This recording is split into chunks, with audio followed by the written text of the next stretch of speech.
የሆነ ተአምር ተፈጥሮ ኢትዮጵያ ውስጥ ያለውን ነገር ኢትዮጵያ መንግስት ማንገዳገድ ይቻልም በል። ከዛ በኋላ ምንድን የሚፈጠር ነው? የጋራው ጠላት ተንገዳገደ፣ መውደቁ የማይቀር መሆኑ ከተረጋገጠ በኋላ የጋራ ጠላት ላይ የተነሱ ሰዎች አንዱ ሌላውን የግድ ማጥፋት አለበት። በጣም በእርግጠኝነት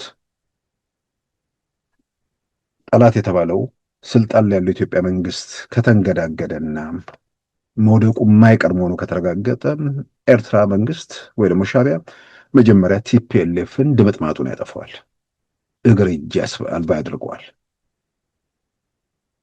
ህወሓትም ቀንቶት ያን ማድረግ የሚችልበት እድል ካለ ሻዕቢያን እጅና እግር ለማሳጣት ይሰራል። ሌሎቹ ስለሌሉ እንደ አጀንዳ መቁጠርም የሚቻል አይመስለኝም። ይሄንን ማን ምን ይፈልጋል የሚለውን ማወቅ የሚጠቅመው ጠላቴ የሚሉት ኃይል ሌሎችም ነው። በተለያየ መንገድ ያሉ ሰዎች ጠላት የሚሉት ኃይል በአጋጣሚ በተአምር ቢወድቅ ሀገር እንደማይኖራቸው የሚወድቅ መንግስት ሳይሆን የሚፈርስ ሀገር እንደሚኖር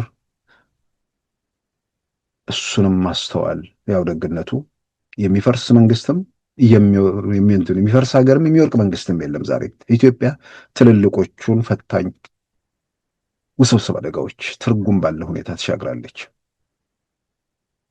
ስለዚህ ቲፒኤልኤፍ ኃይሎች አሁን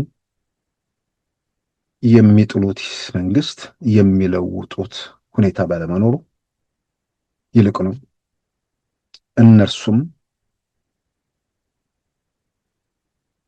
እሳቱን ለኩሰው እንሞቀዋለን ሲሉ መቃጠል ስለሚኖር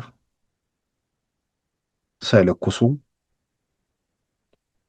ህብረተሰቡንም ሀገሩንም በተወሰነ ደረጃ የተወሰነ ጊዜያት ውስጥ ወደ ችግር ወደ መከራ ሳይወሰድ ተፈናቃዮቹ ወደ ቤታቸው ወደ ቀያቸው በሰላም ተመልሰው በጋራ አስተዳደር ውስጥ ሚናቸውን እንዲወጡ ከቋንቋ አንጻር የሚነሱ ጉዳዮች ካሉ እዛው መፍትሄ እንዲሰጥ በዘላቂነት ደግሞ ሀገሩ የጋራ ነው።